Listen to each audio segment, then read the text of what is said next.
היי בנות, היום נעשה לכם סרטון של שתי דוגמאות לק ממש ממש יפות. שתי דוגמאות מנומרות. הנה הדוגמה הראשונה, דוגמת לק מנומרת, שהיא די דומה לכל המנומרים האחרים, אבל רק שבפנים היא בצבעים שונים.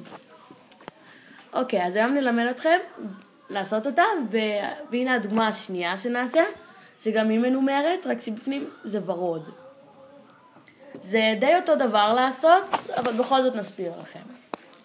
טוב, אז בשביל הדוגמה הזאת אתם תצטרכו לק לבן של ביוטיקר מספר 35, לק שחור של ביוטיקר מספר 78, לק אדום של ביוטיקר מספר 54, לק כתום של ביוטיקר מספר 10, ולק של שיק מספר 456, כחול, ולק טורקיז בהיר כזה מספר 485 של שיק.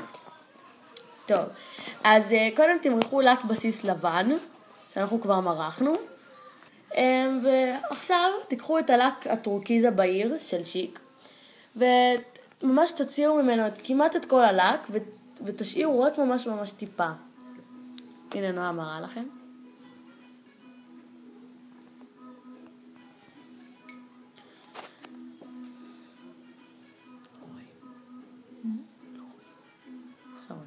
הנה. אז זה מה שאתם צריכים, ממש נקודה קטנה. אוקיי, עכשיו נמשיך לבא. לכחול.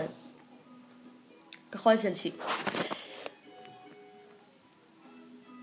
נשים עוד נקודה, כמו שעשינו מקודם, לדלל מכל זה את הלק, ולהשאיר ממש קצת, ולשים נקודה כמו שעשינו עם הירוק.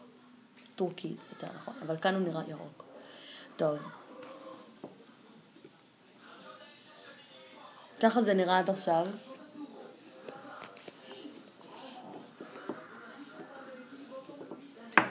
ועכשיו ניקח את הלק הכתום בהיר של ביוטיקר, ונעשה אותו דבר כמו שעשינו עם הלקים של שיק, נעשה כאן.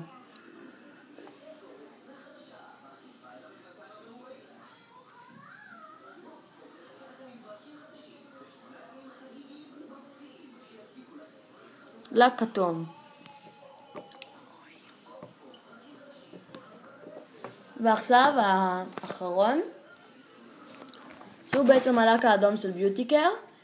היא עושה אותו דבר כמו שבכל הלקים שהיא עשתה פה, ועושה נקודה. אם אתם רוצים אתם יכולים להוסיף עוד, אתם לא חייבים. דעתנו זה יפה ככה. אפשר לעשות את כל הצבעים.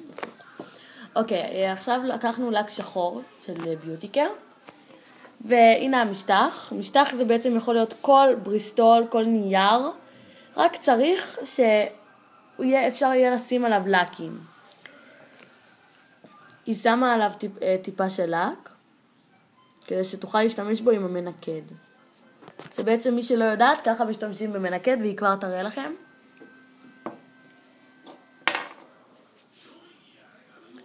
היא לוקחת את המנקד, את החלק הדק יותר שבתוכו, וטובלת אותו בעצם בתוך הנקודה השחורה.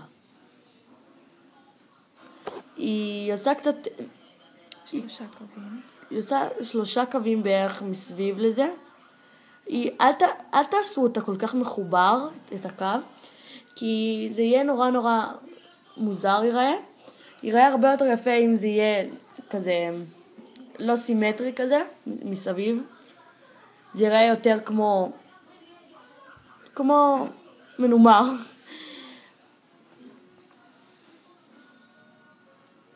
עכשיו היא עושה ככה על כל הנקודות שיש.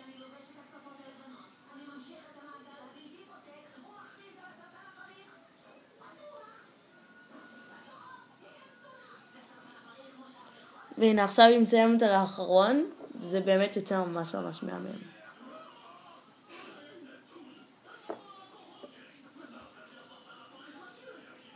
הנה, זה התוצאה הסופית וזה מה שיצא בסוף. אפשר להוסיף הרבה נקודות, אבל לדעתי עדיף שיהיה בלי. כי זה יותר יפה וזה נראה הרבה יותר מסודר, לא מבולגן. ואפשר להוסיף לאחר מכן לק מייבש ציפורניים, שזה לא חייב, אבל זה די מוסיף, כי זה נותן לזה ברק.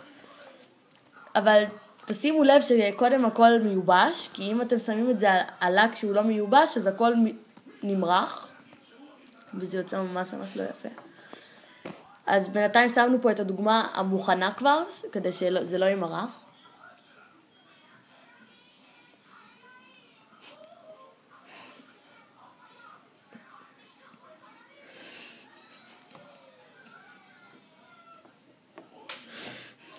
הנה זה מה שיצא, יש לזה מלא ברק.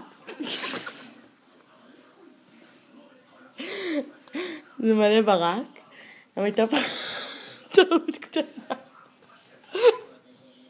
הייתה פה טעות קטנה, כי רציתי לקחת את זה. לא נורא. הנה, זה הרבה יותר יפה, כי זה יותר מבריק. ככה זה יוצא. זו דוגמה ממש ממש לא קשה.